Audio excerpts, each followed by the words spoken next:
Распавяду вам гісторыю, якая хоць і падобная больше на жарт, аднак насамрэч адбылася шмат гадоў таму на Падляшшы, на беларуска-польскім памежжы.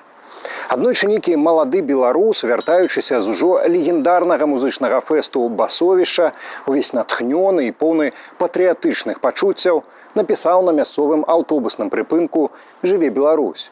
А праз пэўны час нейкі дасціпны паляк дапісаў побач: «Ну і co то за жыццё?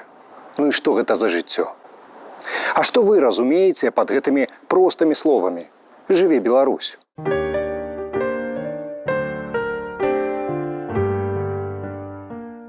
Тлумачыць абсурднасць унясення лукашыстамі лозунгу «Жыве Беларусь» у спіс нацысцкай сімволікі і атрыбутыкі асабіста я не бачу сэнсу. Як не бачу сэнсу тлумачыць, што тут няма аніякага нацызму, што лозунг «Жыве Беларусь» актыўна выкарыстоўвалі і беларускія адраджэнцы, і савецкія партызаны з Беларусі. Каму тлумачыць? Далбаёбам, якія учора забаранілі цэнам расці, сёння забаранілі словы «Жыве Беларусь», а заўтра забароняць дыхаць? Перад кім апраўдвацца? Перад тымі, для каго не все только плохое было при Гитлере? История Германии – это слепок истории в какой-то степени Беларуси на определенных этапах. В свое время Германия была поднята из руин благодаря очень жесткой власти. И не все только было плохое связано в Германии с известным Адольфом Гитлером. Я подчеркиваю, что не может быть в каком-то процессе или в каком-то человеке все черное или все белое. Есть и положительное. Гитлер сформировал мощную Германию благодаря сильной президентской власти. Ведь немецкий порядок формировался веками. При Гитлере это формирование достигло наивысшей точки. Это то, что соответствует нашему пониманию президентской республики и роли в ней президента. Что я не заявлял? Я о Гитлере говорил.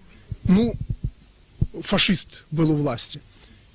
Идиот самый настоящий был у власти, который уничтожил столько народа. Но объединили нацию. Объединили путем жесткой власти на этом этапе. Результат дало? Вось гэтаму тлумачыць.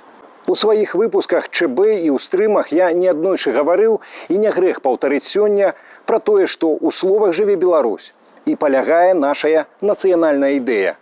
Памкненне жыць свабодна і застаючыся пры гэтым самымі сабою. Мы ёсць, мы беларусы, і пакуль мы ёсць, жыве нашая Беларусь.